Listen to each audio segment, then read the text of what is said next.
Very good Tuesday. Liked it. Thought the intensity was up. I thought the mindset was up for his attention to detail.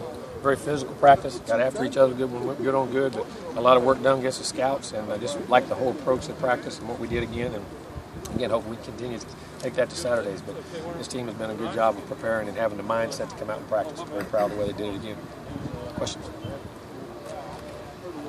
Jimbo, I heard you say on your show last week that Jacob, the way they did the surgery will be better for him long term. Yeah, it is, because when you tear cartilage, the thing you can't replace in your knees is cartilage. They can fix ACLs and all that stuff.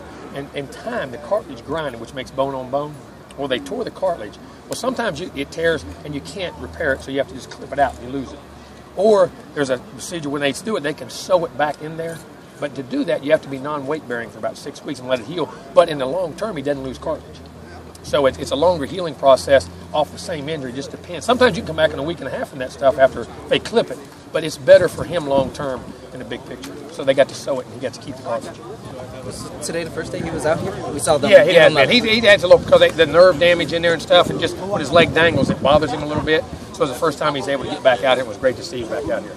Our guys, they give him a standing ovation when he walked in. That's cool. That pretty cool. Yeah, it was cool. I mean, they're happy to see him. He was a huge part of our team, and he still is. I mean, they love him. Did it seem like it was hard for him to be out here? I mean, just watching? No, it really didn't. Once he got out here, I think it helped. You started seeing the smile. When everybody else was getting chewed on, he wasn't. It was fun.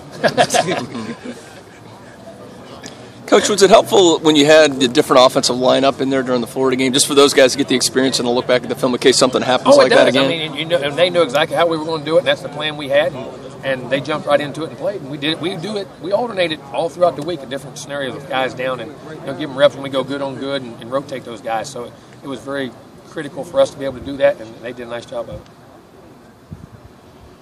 Not really surprised, but Jameis was named the ACC Rookie of the Year and Offensive Rookie of the Year. I assume you think that's pretty well deserved. Yeah, I do. I mean, there's a lot of other great players out there that are deserving too. But I mean, I don't know if anyone deserves any more than he did. The year he's had and what he's done, very happy for him, and I'm proud of those guys that play team first. It's amazing how they get those rewards back.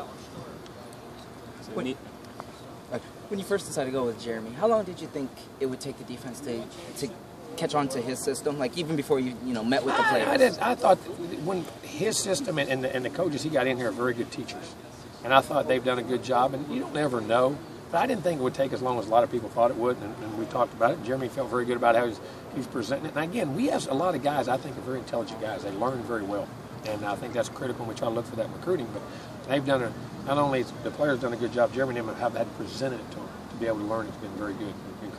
You don't ever put a timetable on it. You just got to kind of go by feel. Kind of neat having Coach Osborne out here today. Oh, it really was. I mean, one of the icons and great coaches of all time. And ask him if he had any advice. Now he's been a lot of these runs. You know what I mean? But no, he was very, very complimentary and very guy, and to me, one of the true gentlemen of college football history. Did he talk to the team at all? No, he didn't. We were already in practice. In your opinion, you're a college football fan. His '95 team, is that one of the best or the best? That was a pretty salty team. Man. Yeah. Had it physical, could run it, could make plays, and I mean, even though they didn't throw it as well, they could throw it. But I mean, they had so many dimensions in the running game, and Frazier ran that option so well, and big guys and big backs. I mean, that was a truly great football team. There's no doubt. Hey, the Murray took one last year.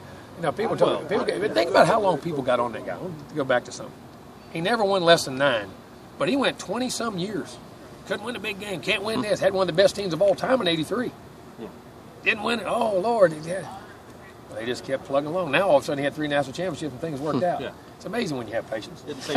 Yeah, Bowden. Same thing with Bowden. In today's time, that's a hard. I know I'm not jumping. It's just amazing, though.